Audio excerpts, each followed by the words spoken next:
Hey guys, this is Dakota. This is Sam. And this is High Cognition. So, welcome back. This is episode 6. No, it's 7. 7? It's 7. 7. Yeah, it is 7. You're so right. We're totally not recording this in the same day, but later. Yep. As the last one. So today's episode is about mysterious and unexplained situations, Things that really have no true answer to it that are obvious. Yeah. I think you start us I do start because I'm important. I mean, yeah, duh. This is a warning, or not a warning necessarily. The edibles that we took before we started recording this episode. What? I didn't say anything. Oh, I thought you did. You gaslighting me? I thought you said, holy shit. I went arrangement because you said edible. I love that. I was like, binge? Progressively, it'll become clear when it starts kicking in. When? And if you want to just join the ride with us, pause it, take it, join the ride. Pause it, take it, join the ride. This is my first story. Mm-hmm. It's from Glitch in the Matrix subreddit.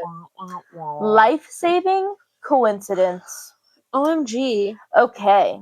So I don't know if this really fits Glitch in the Matrix per se. It does. Per se. I don't get it. Sorry, I've been watching a lot of South Park, so the vampires are like, maybe this per se. Yes. Or just a very wild coincidence, but either way, it did absolutely save my life. This happened last October. For pretext, I'm a 31-year-old female that lives alone with some medical problems that do make day-to-day life a little difficult, but nothing life-threatening by any means. Well, that's good. Starting in September, my health started declining quickly. In about a 2-week span, I stopped being able to hold down food.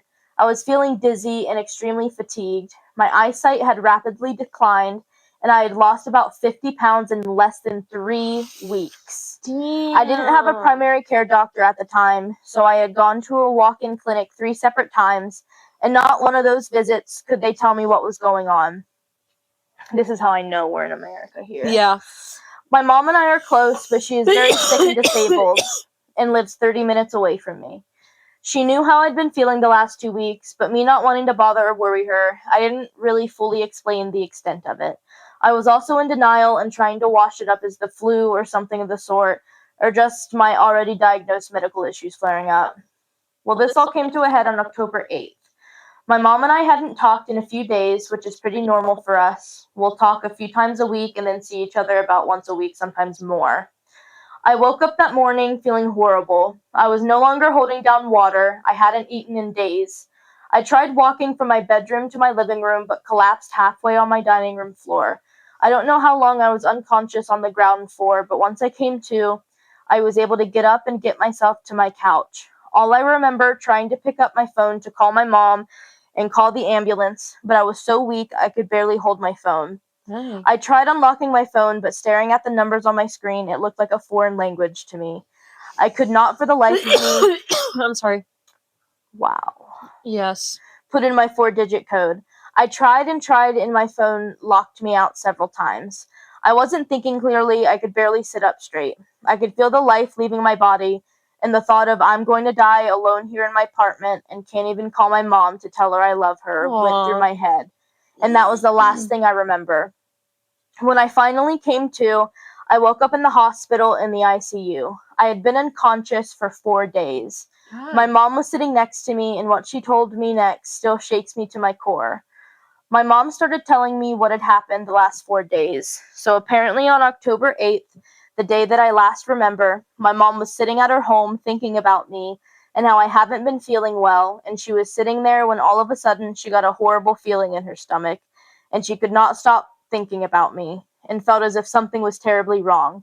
Mind you, she had not talked to me in a few days. She lives 30 minutes away, and for context, I had been living in my apartment alone for 6 years at this point. She has been to my apartment about 4 to 5 times in those 6 years, and when she has come over, it's a planned visit. I'm expecting her. I know she's coming. She's too sick to just hop in the car and take the 30-minute drive to me unexpectedly, not knowing if I'll be home or how I'll be feeling. But that day, she felt something was very wrong and listened to her gut, and did not waste time even attempting to call me first. She got in her car and drove to my house. She got there and knocked on my door, and when I did not answer, she was about to call me to let me know she was outside, but something made her just check the door handle first. And amazingly, my door was unlocked, which I can absolutely 100% assure you, my door is never unlocked. I'm a 31-year-old female that lives alone. I do not leave my door unlocked.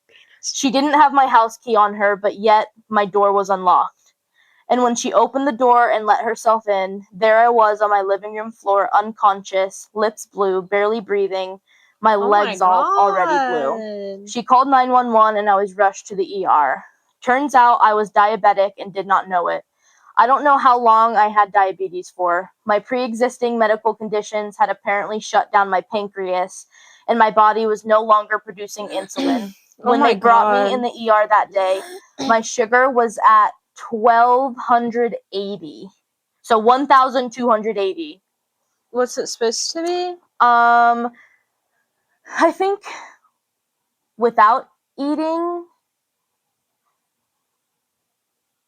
60 to 80, but don't get me wrong on that. Like, so that's really, really, really high. Like, once you've eaten, I think hundreds. That's crazy. Not thousand. That's that's insanity. Coma. That's why she was unconscious. I guess I had started coming to on day 3, but when they were asking me questions like how old am I, what year is it, what town am I in, I was only giving my first name, just that one word, over and over again as an answer to their questions. And then I went unresponsive again until day 4 when I finally came to and woke up.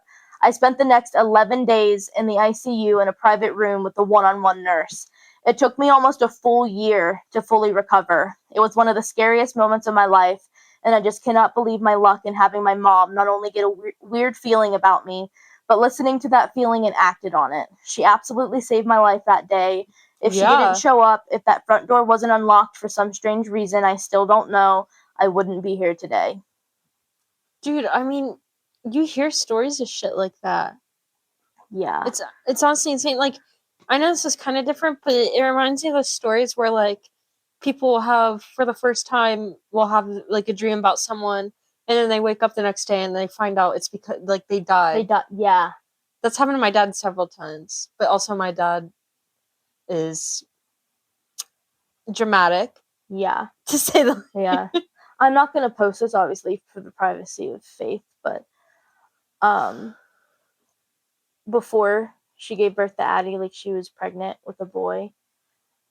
She miscarried, and for some reason, like, we hadn't talked in a little while. I was like, I need to, like, text her, let her know how, like, I need to know how she's doing. Yeah. To the point where she was like, man, we haven't talked in a while. I was worried something had happened to you. She was on the way to the hospital because of the heavy bleeding, and she was miscarried. Like, she Oh miscarried. my god. I'm like, that is crazy. Yeah. That's like, it's like, I don't know, because there's like a part of my brain that's like, there has to be some explanation, but I'm like, what would there be though? Or one time, Emily wanted to look for her sunglasses, and they were up your ass. Sorry, no, maybe I'll keep the story in, so I'll omit names.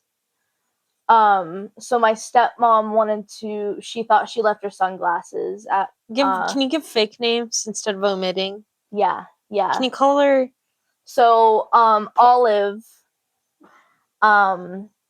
left her that's my stepmother, Olive, left her sunglasses.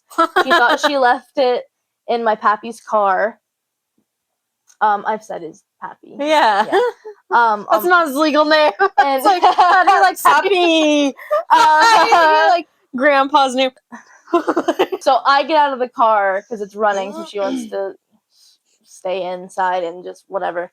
It's not in there, so I say I can just run in to see if maybe you left it on the counter. So it doesn't run away. Yeah, like inside Pappy's house.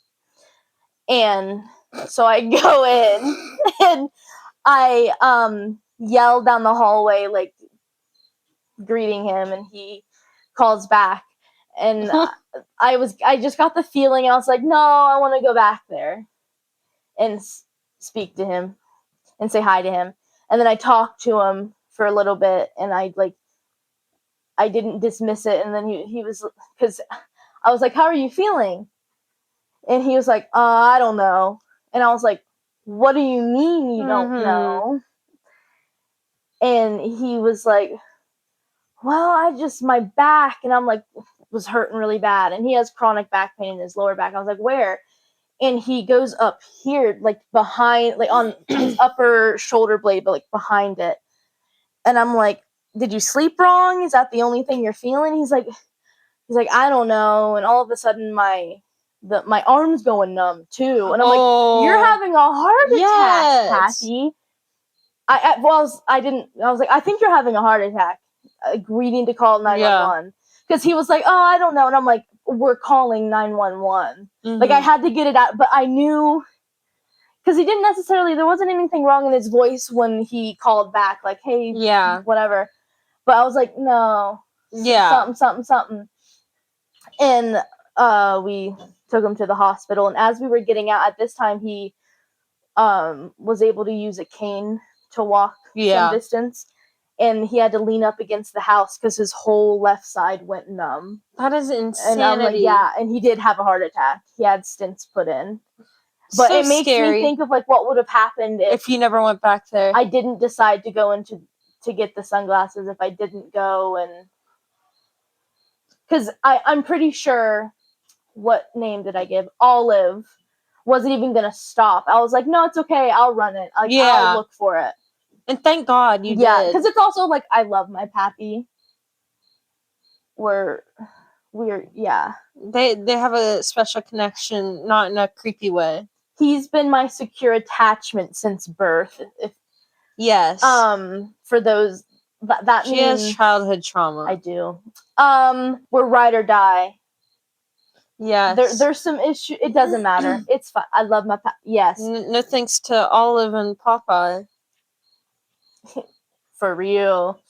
But yeah, he's still kicking, obviously. Kicking you in the face. Yeah, but I asked for it, okay? I asked for it. Because she has imposter syndrome, so she thinks she deserves it. That's how he gets his legs stronger. That's what she says, but... You gotta believe me. You just gotta believe. So that was really long of a tangent. Going back to the end. So I've also experienced... I don't know, because it is like, how do you explain? And then it's also just like, science is so wild. What about the when two atoms, like, they're mirroring, they do the same thing, but they're opposite. They're like the other planes of existence, but they work together. Do you know what I'm talking about? Mirror neurons? Hold on, let me look it up. So it's called quantum entanglement. Thank you. I'm sorry. And it's when two molecules or particles are linked so that the state of one instantly influences the other, even when they're separated by vast distances. Smart ma'am. Where'd you learn that one? I don't even remember. Why don't I know it? I think maybe it was like something on a show, and then because I go down the rabbit hole of... it's undiagnosed, but autism. I go down rabbit holes of random knowledge of crazy She has things. An unhealthy obsession with Big Bang Theory. You motherfucker. I was actually thinking either Criminal Minds or House for some reason. And I don't know why. I wanted to make up a rumor about you. The rumors are true. I'm in love with the stripper. Not the child. I'm in love with young Sheldon. No, I'm pretty sure it is Criminal Minds, because there was an I believe it. There was an episode where this college student with I can't remember if it was diagnosed or not, but she had severe OCD mixed with psychosis and shit, and she believed she had to kill people with fire to cleanse them in a certain way. And she did it, science-y. And one of the science things that they briefly mentioned, it wasn't a big thing, was quantum entanglement. And I'm like, what the fuck's that? I want to know more. And so that's what I did. And it finally came in handy. And because this is the thing. Okay. This is Sam here. Welcome. I'm the most important. No, I'm kidding.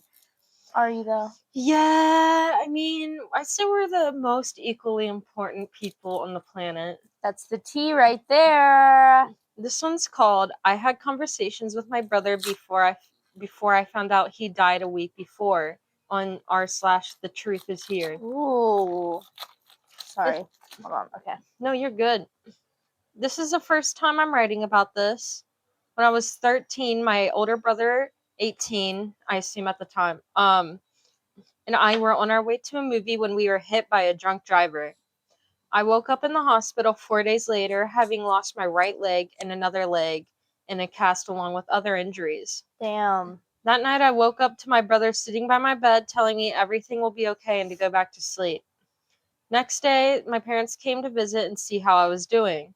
I asked my why my brother wasn't with them, and they looked at each other but didn't say anything. That night, I woke up again to my brother sitting by my bed again, telling me he knows I can get through this and that I need to be strong and overcome this and not let my injury stop me from living. We talked a bit, him not answering specific questions but answering more general questions. I remember asking him why he was still wearing clothes from yesterday because that was very unlike him to wear anything similar to what he wore the day before. He didn't answer, but when asked how he was, he said better than he thought he would be given the circumstances. He reminded me to be strong and keep living and not let anything stop me and how much he loves me before telling me I need to get more sleep.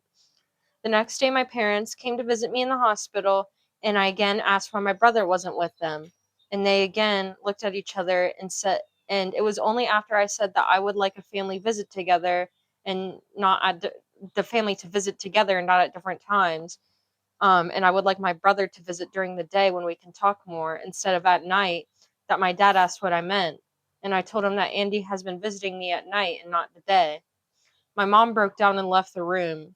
My dad then told me it was impossible because Andy died in the accident instantly. Oh. I didn't believe it and argued, and it ended up having to even be sedated. Oh. That night, I had no visit, and I had no visit from Andy. And the next day, my parents brought me a newspaper article about the accident. Years later, my fiance had an experience, and having never seen a photo of my brother, she described him to a T and what he was wearing. And this is a separate post talking about that incident. I got permission from my fiance to post this. My fiance never met my brother. She is bipolar with extreme lows and highs, and we have been dating for 4 months at when this happened. I didn't know at the time, but she was off her meds. This all happened while I was at work, and then she told me about it a while later. She went out for a walk to get some air because she's feeling very claustrophobic and at the start of a manic depressive episode. It got to the point where she thought dying was the best option, and standing up at a corner she thought would be the best idea to just walk into traffic. As soon as she stepped off the curb, someone grabbed her and pulled her back and turned her back into a hug. Arms wrapped around her, telling her that she doesn't actually want to do this and that it'll be okay and that she's stronger and it just isn't her time yet. He told her to just breathe nice, slow, deep breaths, and she told him thanks. She turned to wipe her eyes, and when she turned back, the person was gone. She told me about this when I got off work, and she wanted to put a post online to see if she could find the guy to say a proper thank you for his help in saving her. It was when she started saying that what he told her and describing him that my heart started beating fast. I knew who helped her. She described him as being 17 to 18, athletic, slightly taller than her, dark brown, shaggy hair, big freckle and birthmark under his eye with a blue shirt that said JS Jinx in yellow letters. It brought me back to the visits I got in the hospital. the shirt my brother wear on the day of the accident and when I saw him by my hospital bed. I told her I knew who helped her and I can't explain it. It was my brother and she said that wasn't possible. It was a real person. She got mad at me for suggesting because she never believed in ghosts or spirits or anything like that because she's very skeptical. I asked her to please trust me, and that night we drove to my parents' house, and I went into the basement and found a picture of my brother and asked if that's who it was who helped her. And her face went pale and kept asking if it was how that was possible. I had no idea what to say because I didn't know either, but I told her how he came to me in my time of need, and looks like he came to her in her time of need. Dude, that's crazy. Yeah.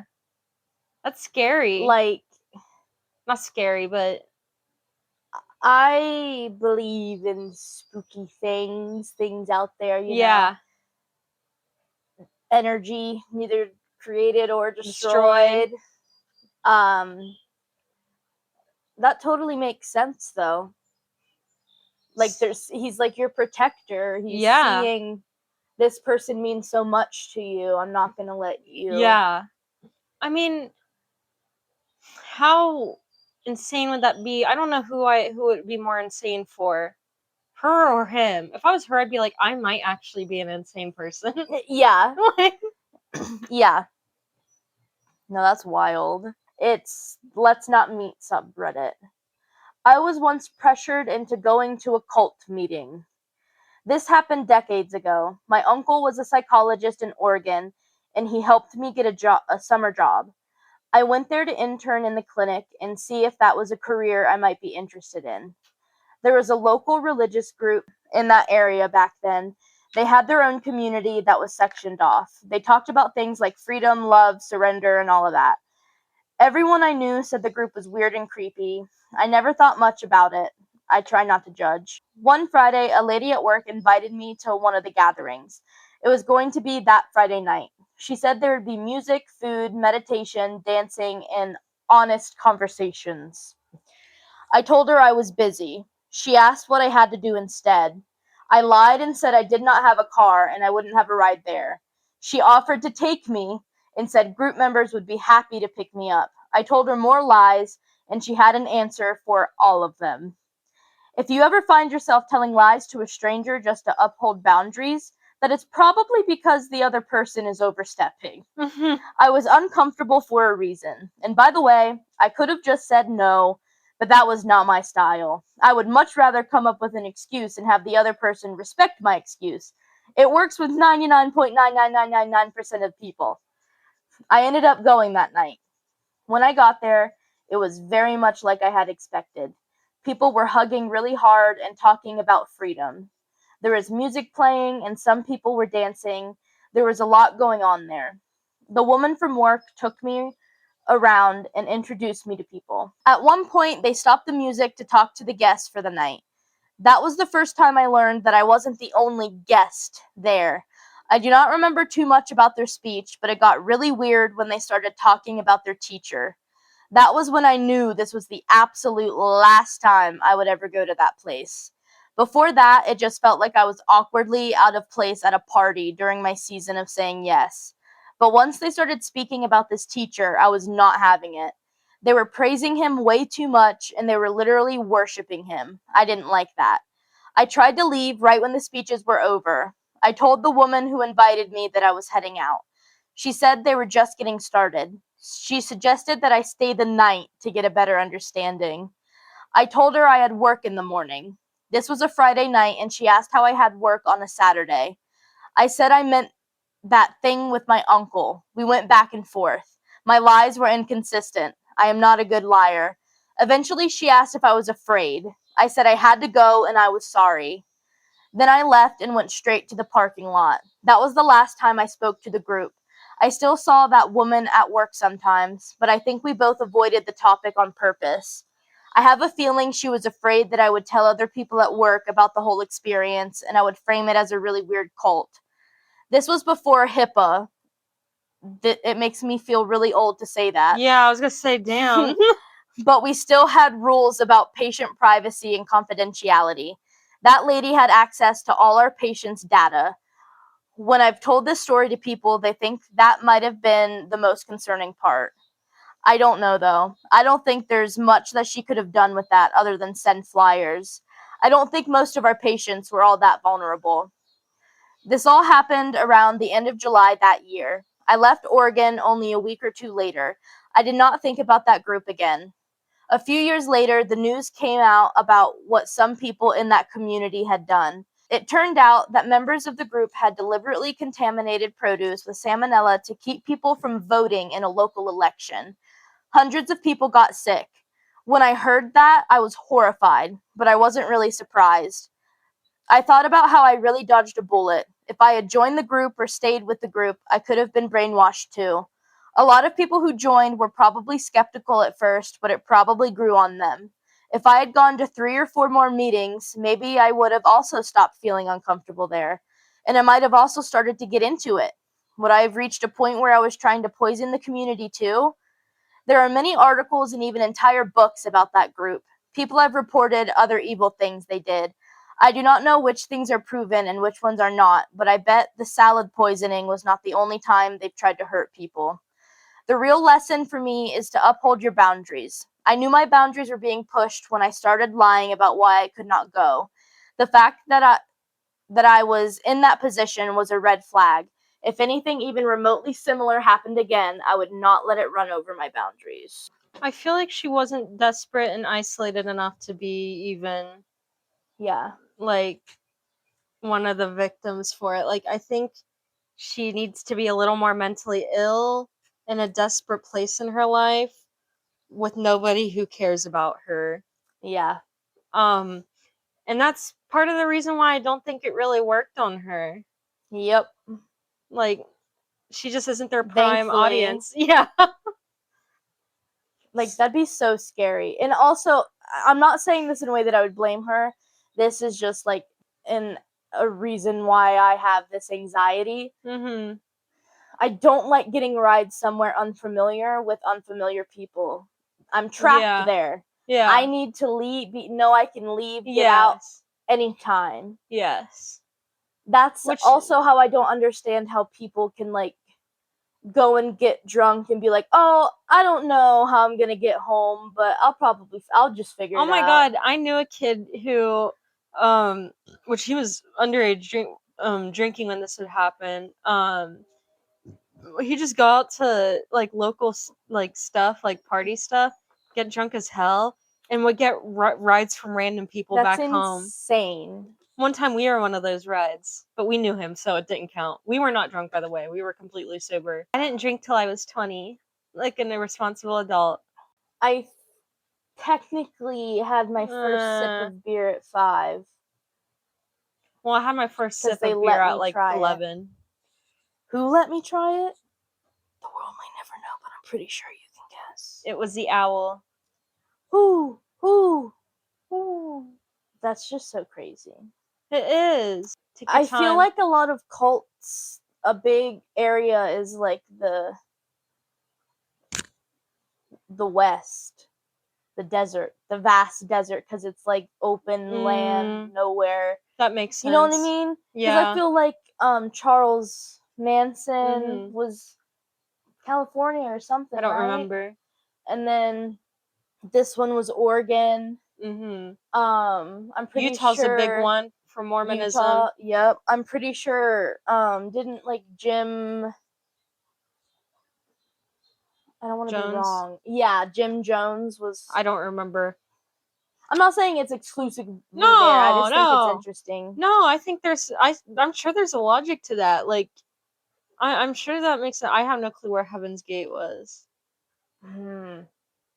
Honestly, I want to say that was East Coast, but obviously I was thinking that too, like New York almost, like New York. Actually, I'm curious. I'm gonna Google it. It is in California. Fuck. Who's the leader of that again? Some old guy. Marshall Applewhite. Why does that not sound familiar to me? Ready for the next one? Yes, ma'am. Okay. This one's called A Town That Doesn't Exist. r/ Glitch in the Matrix. I live in a very rural southern Appalachia, and yesterday I was going over to the next county to look at a lawnmower. It's an area I'm very familiar with, although I haven't been to the area in over a year. While on the way, I came upon a town that has never been there before. Now, there's a small community there, and it was by the same name, but it was a full-fledged small town. It had a couple of red lights, a main town with probably 15 to 20 storefronts, and everything. I was so taken aback that I stopped in the middle of the road. After a few moments, a car behind me honked the horn, so I pulled into a parallel spot and got out. Now, the small towns in my area are all the same. Tiny, dingy, run down. They had a heyday in the 50s and 60s, but all have fallen into disrepair. But not this one. Everything was pristine and new looking. Swept sidewalks, shiny windows, and clean brick. The people I saw were dressed in modern clothes and had the same appearance that most people in the area have. They look healthy, but weather beaten and aged beyond their years. The vehicles I saw were fairly modern, new to 20 years old, nothing out of the ordinary. I walked into the little restaurant and it looked like every other little restaurant in the area. Booths and tables, a bar top with a register, and a kitchen behind it with some cheesy James Dean and Marilyn Monroe pictures on the walls. I walked up to the girl behind the counter and asked her where I was. She seemed puzzled because I could tell she knew I was local by my attire and my accent, but she said Minneapolis. I said, "So this is Minneapolis. When did they build all this?" She looked puzzled and said, "I don't know. The 1800s sometime?" I couldn't handle anymore, so I just left. Got in my truck and went to look at the lawnmower. On my way back through about an hour later, there was Minneapolis just like it should be. A couple houses and an old general store. No town, no red lights, no cafe, no sidewalks. This freaked me out, something awful. I never experienced something such as this, and I'm pretty mundane and boring. It wasn't a hallucination, I don't think, and everything else was the same. I don't know.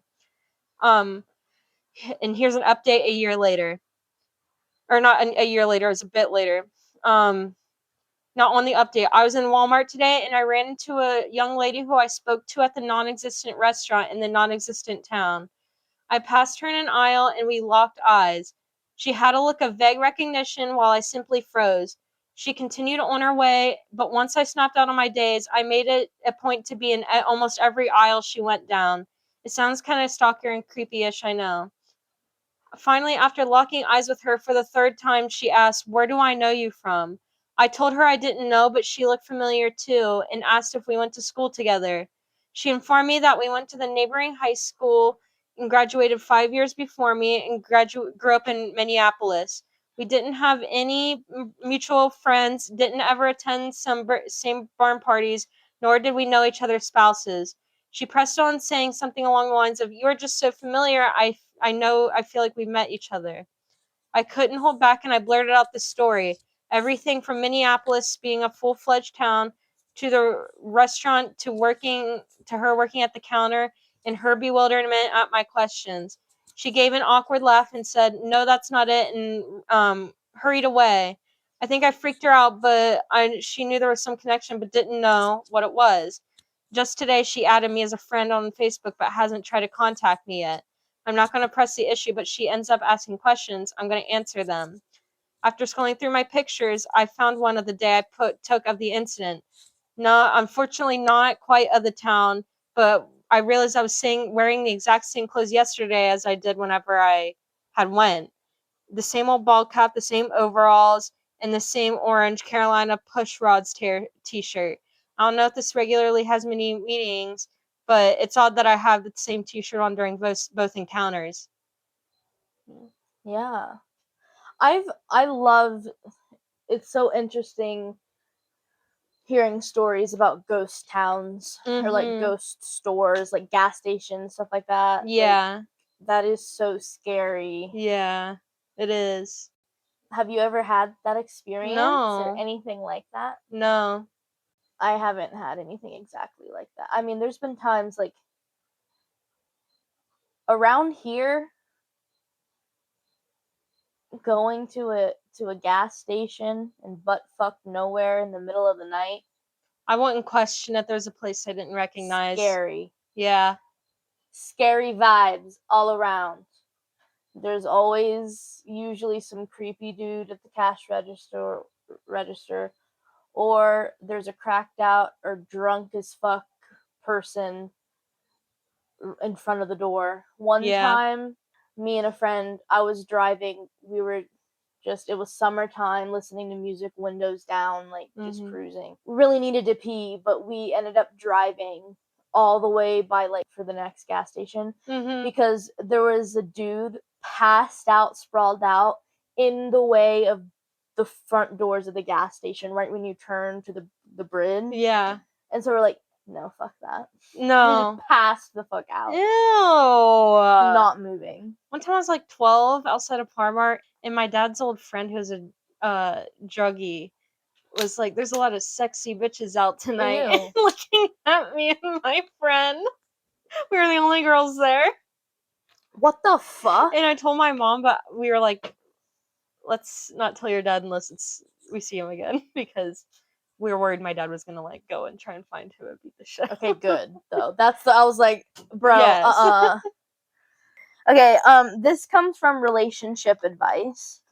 I, male 34, don't trust my girlfriend, female 33, to prepare food or drink for me anymore, and don't know if, and then that's it for the title. I don't know why the if is added. They want you to figure it out. You decide. For background, my girlfriend and I have been living together for 11 months. I was working on a project down south when I met her, and we did long distance for a few months. She was down there living with an old college roommate and was struggling to find work. At the time, she was unemployed and the job market down south sucked.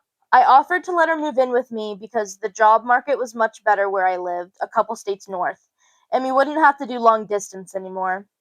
After she moved up here, I bought a used car for her to use, and she did find a job at a call center for a bit. For the last 6 months, she's been unemployed, and I have supported her. Over the last 3 months, the relationship has devolved to the point where we are constantly fighting. After giving her an ultimatum, she finally got a new job and started this week. Last week, I got a Ring camera, and she was very upset by this invasion of privacy, etc. I should have asked, but it's been helpful with coordinating grocery deliveries and makes me feel more secure. If it's outside the house, it shouldn't be an invasion of privacy That's for her. kind of what I was confused about, but I thought maybe I was being silly. We fought about it and went to bed. The next morning, I come down, and she has a coffee ready for me on the table. I'm going to give a warning, because when I read this, I almost gagged. So, fair warning. I can't even imagine what I'm about to hear. I looked into the coffee, and there is something floating on the top. To my disgust, I discovered that she has spat a loogie of snot into my morning coffee. God! Why? I was about to say, what a sweet woman. Yeah, no. I immediately confronted her about it, and she denied it before. Because what makes me feel gag is if you wouldn't have looked down and seen it. No, I know. Oh my god. Because the texture of I can't anymore. Because just it's making me. The texture even no, it is. Honest, it's not even quite the thought of it. It's Okay, gotta move on. It's once you mentioned that, I was like, wow. Yes. Yeah, okay. That's bad. I immediately confronted her about it, and she denied it, before eventually saying something along the lines of, "If I did it, you know why." Oh my god. I told her it was time for her to leave. Yeah. Initially, I told her she had to pack and leave immediately, but I ended up walking that back because she had nowhere to go. No family and no nearby friends. I wonder why. Despite my extreme disgust, I couldn't just make her homeless. I told her to clean up the guest room and move her stuff into it. She did, but then came into my room early the next morning because she can't/is afraid to sleep in there alone. I mostly just ignored her and kept to myself. Girl, she's lucky she's not sleeping on the streets. Thank you. She tried to mend fences with me by cooking dinner a few days later. When I looked at the food she had cooked, all I could think about was that ball of snot in my fucking coffee. Mm-hmm. Last night, well, he didn't say fucking, but I felt the need for it. No, I've done that. Last night, while trying to get to sleep, I couldn't stop thinking about what else she might have done to my food. I told her she needed to move back into the guest room. I've never been in a situation like this before. Am I putting myself in jeopardy by allowing her to stay? I'm not sure if this relationship is recoverable or if I should try. Edit. I had a talk with her when she came back from church. She just started attending. Why? She wouldn't acknowledge her actions at first, but I persisted. She's upset that I'm throwing away a year of our lives, but not overly emotional about it. I told her she's got to figure out how to get along on her own now. I'm trying to be as fair but firm as possible. She asked to stay until her first paycheck from her new job comes in, but I don't feel like I can risk her staying around. Honestly, I get it.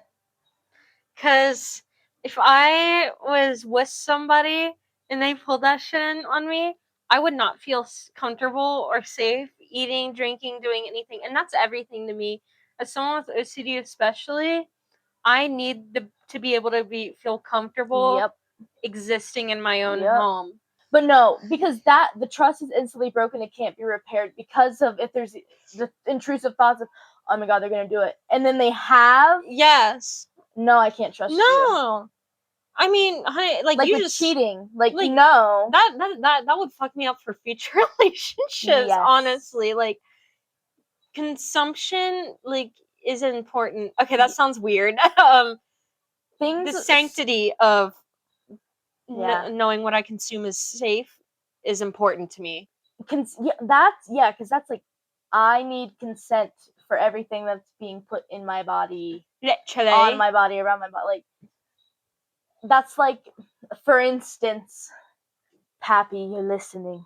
Love you. Even though he doesn't necessarily love vegetables, and I know, oh, I could just like cook some vegetables in something I make in a dish that like you wouldn't be able to taste it, and then he'd get extra vegetables. I'm never going to do that. Oh my because God. I could never Literally, give him something I know he doesn't like and not tell him. I would never. That's an invasion. I could not. You cannot do that. My mom did that to me once when I was younger. I asked her to make me scrambled eggs and hash browns mixed together, and she didn't tell me we're out of hash browns. So what she used was, well, she said we had hash browns, but they were squared, not shredded. And I was like, I can handle that. What she didn't tell me is she had to pick out like peppers and onions out of it, and I could taste the shit out of it, and it made me not trust shit for so long. Yep. It ruined it. No, exactly. It's fucked up. Yeah. I don't fuck with food. It's important to me. Yeah. No, exactly. Especially if it's a safe food, you fuck that up. Yes. I'll die. I could starve. Literally. No. But you're correct though. Yeah, that's ridiculous. Oh my god, what an evil little freak. And the audacity for her to be like, I'm too scared to sleep in the guest bedroom. No, literally. Like, what are we what are we doing here? This one's called My Childhood Best Friend Lost Her Mind After Something Happened in My House. Oh. From the Truth Is Here subreddit. My parents had a friend who was a single mother of a child around my age, just a year older. That's it. Because of that, we obviously got to hang out together on multiple occasions for years on end. When we were around 7 or 8 years old, her mom let her have her first sleepover at my house. Until everything was fine until the sun went down. We wanted to be up extra late, so we snuck out of my room to play some more after my parents went to bed. After a while of some sneaking around, we decided that we wanted to eat some cereal. I was going through a phase where all I wanted to eat was Captain Crunch. Mood. Like a lot of families, we had our main fridge in our kitchen and another in the basement. At the time, our basement was unfinished. Oh, that's scary. That's scary. Basements are already scary. I've always wanted a basement like from Good Luck Charlie, so I wouldn't be terrified. Yes. Yeah. It was huge, almost the size of our whole house, with 3 concrete walls and one that was made up of huge gray bricks. Our laundry room was in the top right corner behind some wooden slat stairs with the gaps between them and against the brick wall.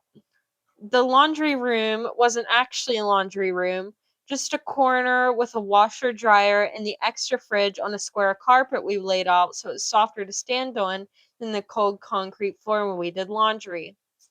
I was naturally terrified of the basement as a child because the corner underneath our wooden stairs had just a single light bulb hanging freely over the laundry room. Oh. The brick wall, which was to the right of the laundry appliances, also had a few huge bricks missing up by the exposed ceiling with all the creepy tubes and pink fluffy insulation. There was Don't touch it. I know. Because I've wanted to, and it's like, nope, because that has fiberglass. Fiberglass. Which, if you don't know what fiberglass is, it's really, really, really tiny shards of glass. It'll dig its way further into your skin. And it's extremely hard to get out of things. And you can breathe it in, and it's very dangerous to breathe in. But it's very likely to happen if you're around it. There was a crawl space on the other side of the brick wall, nothing really interesting, and I wasn't tall enough to see over it. But that didn't stop my child brain from imagining stuff on the other side. Yeah. That doesn't stop my adult brain from imagining stuff. Obviously, I didn't go down there for my irrational fear of the creepy basement. So, of course, we opened the main fridge upstairs and realized that we have no milk. My friend insists that she has to have cereal and that we should check the downstairs fridge. Immediately, I affirmed that there was no way I was going down there, especially because it was dark, late at night, and just the two of us. Somehow, though, she convinced me, and soon we were creeping down the steps. We had turned on the switch, but it was still so dark, and since the only light was above the laundry corner, which was conveniently behind the staircase, we walked down in, lighting the way through the gaps in the steps. Once we got down there, I felt braver than ever. I got that childlike surge of adrenaline, and I thought I was the toughest kid ever.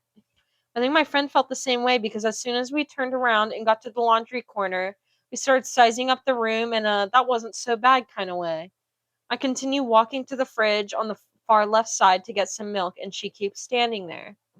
At some point between my walk from the start of the carpet to the fridge, she had seen an old pile of toys that we keep down in the bottom right corner straight ahead from the top right corner we're in.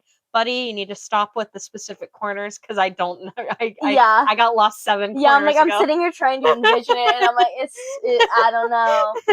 I just opened the fridge when I hear her start to scream. I turn around, and she's standing directly across from me, her mouth wide open, her eyes slightly raised up and shaking, and she's doing what looks like high knees in place as she flaps her arms around. What? I laughed when I first read this too, even though I felt bad. Because I don't even know, like, I don't know. No. Just pure fear. I scream because she is. Yeah, I'd be fucking screaming too. Yeah, especially when she's looking at your direction. Like, there's a fucking demon on my tits right now. He's gonna suck my soul. Like, from my breast. Like, and I have to leave.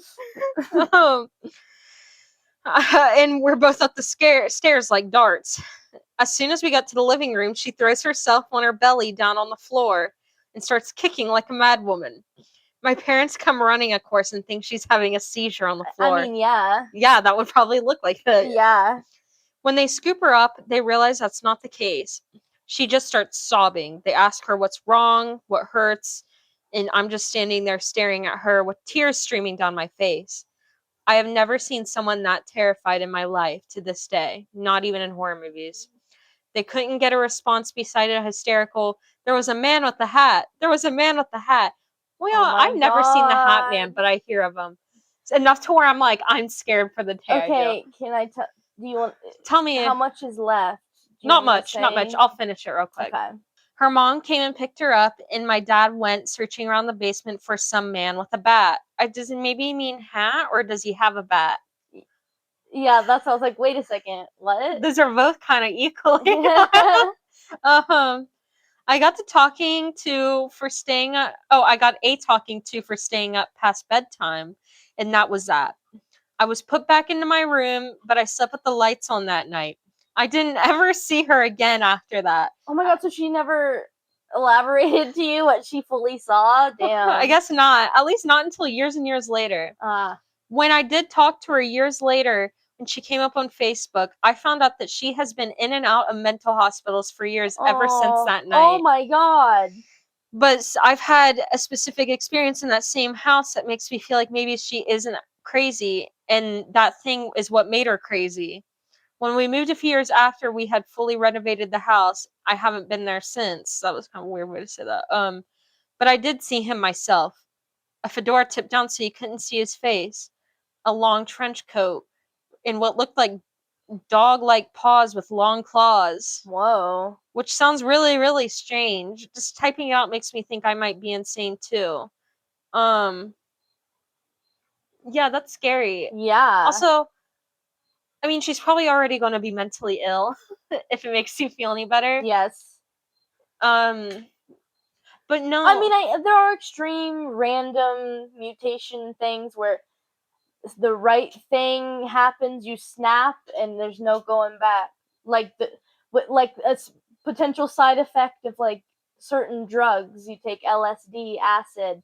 There's a chance that you're gonna go into psychosis. Oh, and yes, you're I never see what going you to mean now. be out Dude, of terrifying. Literally a terrifying it. thought. It clicked something in your body. Snap, click. It was just the right not thing. literally snap, click. I'm just metaphorically speaking. Yes. Yeah. And even experiences can put you into like psychosis. Mhm. Like, there's a very good chance she did see something, and then, not to make fun of me all you want. I mean, people have heart attacks because they get scared bad enough. Yeah. So it makes sense that she was so horrified. Like the bodily, the reaction her body had. So do you want to hear my? I do. Dream, I guess technically nightmare that I had when I was a kid one time. I do. Okay, so for backstory, for some reason I am like really good at memorizing and knowing the layout of houses I've been to. Even if I've only been to this house once, I walk the layout in my head. I can walk you through it. I love that. Childhood friends, childhood homes I've been to.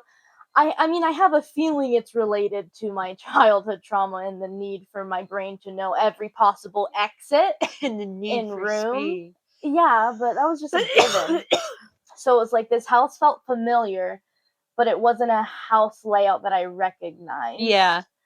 And I was in the living room on the couch with my cousin and my grandma, rest in peace. She was there and she was like, it's time for, she was talking to us.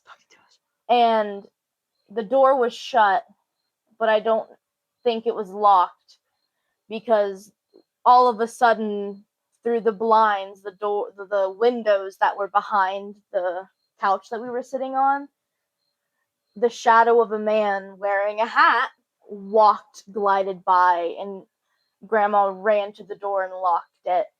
And she told us to hurry up and get to our bedroom.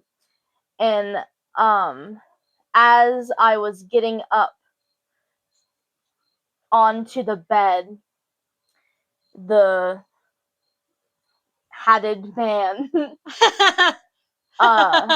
who for some reason at first I thought was my great uncle that had deceased that I love. But then I was like, this isn't him. Like, who is this?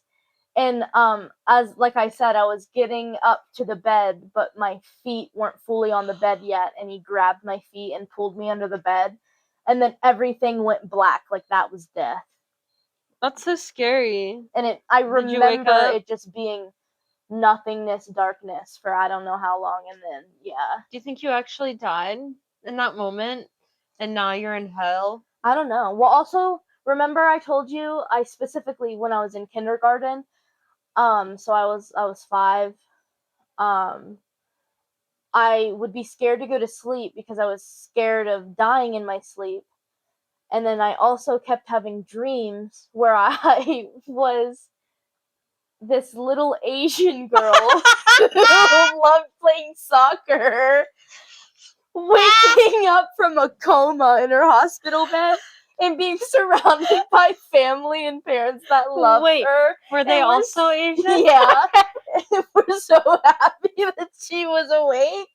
Wait, maybe right now you're stealing life from that poor little Asian girl. And then I would wake up and I'm like, and my 5-year-old brain would be like, what the fuck does this mean, bro? What does this mean? Did they speak any Asian language, or were they still speaking English? It was English. Okay, so it was possibly in America still? I'm thinking. We need to find this girl. There can't be that many Asian girls. Impossible.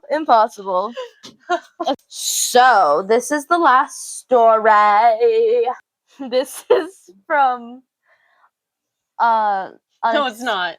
Unexplained subreddit. I almost did that. I may have witnessed a kidnapping using duct tape. It made it sound like him using duct tape. To witness? Yeah. Okay, yeah. that's what I thought. But it was like a took a kidnapping second, that was yeah. using duct tape. And then they witnessed it. It happened in the spring of 2023 in Grenoble, French city, known for its crime issues and drug-related gang violence. One evening, I parked on a large free parking lot at entrance of the city to go meet a friend at a downtown bar. Later on in the evening, we decided to go back together to my car so we could park closer to her place. When we arrived at the parking, the area seemed pretty quiet and empty. Suddenly, we heard a scream coming from a road running alongside the parking, just beyond a row of trees and buildings about 100 meters away from us. The most terrifying... I felt it. I was like, what the fuck is this bitch doing? The most terrifying part wasn't the scream itself, but the fact that it was accompanied by a horrible tearing sound of duct tape. I looked toward that road and saw a stopped car with its doors wide open, and in the back, two men dressed in black seemed to be wrapping a third person in some kind of plastic wrap or large transparent tape. I'm not exactly I'm not exactly sure of what it was, but it looked like the others were trying to wrap his body and head with something transparent. At that moment, I insisted that my friend and I run to my car, which was a few rows away. The screams stopped, and we heard doors and a trunk slamming shut behind us. My friend didn't react or make a comment about what had happened, but I was very shaken and needed to talk. But I knew the priority was to get out of the danger zone. So I started the engine and began following the exit direction out of the parking lot. I was able to glance towards where the three men had been, but they and the car had left. Oh. From that distance, I hadn't seen the license plate, and I didn't know what kind of car it was. So I figured that calling the police would be completely pointless. We just went on with our night, acting as if nothing had happened. I often wonder if I should have acted, shouted, called the police, or something else. But everything happened extremely quickly without leaving the slightest trace. I've never heard about a kidnapping using transparent duct tape in the middle of the street before. What do you think? That was like crazy. I mean, not saying the police would have believed you, but at least there would have been a paper trail. Tell the police. Yeah, here's the thing. That is kind of the one thing, like, if I was in a scenario like that, I would feel like I would need to call the police, whether or not, like, just so that there would be some sort of record. Because, I mean, how many stories do you hear where it's like years later, someone actually has a little bit of proof, and this thing, like, this one or two things years ago, like, is like, oh, Yep. so this might be a pattern of theirs. Yep. I don't know if I explained my point well. I'm really high now. I am too. I'm glad it's kicking in for you, though. It's not. Okay, bitch. I'm sober. Hey guys, future Dakota here editing. So we ended up not doing an ending, recording an outro. We were really up there. So instead, I'm just gonna give you some of the outtakes of this episode out of context. Things that didn't fit in, but now they do.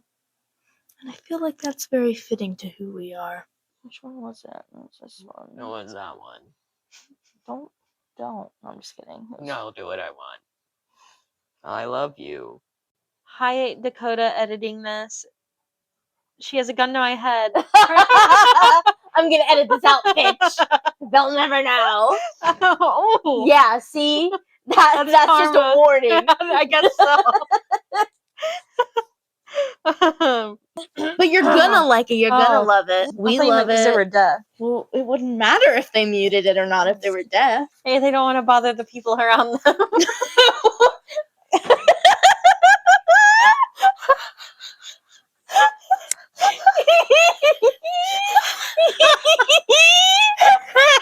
my god. That's insane. That's insane.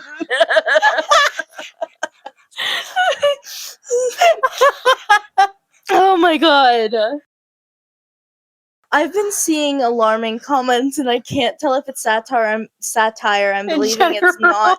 Where people will say things, because I know sometimes it is, but that's not what I'm talking about. Where they genuinely I don't know if they're being satire or not. believe. I'm not talking about this. I'm not talking about this, Jericho. That sounded like sorry. Shalom. This event took place. It took a place. This took a event. place. This event. I'm sorry. Okay, that's it. I'm never laughing ever again. This event took a place.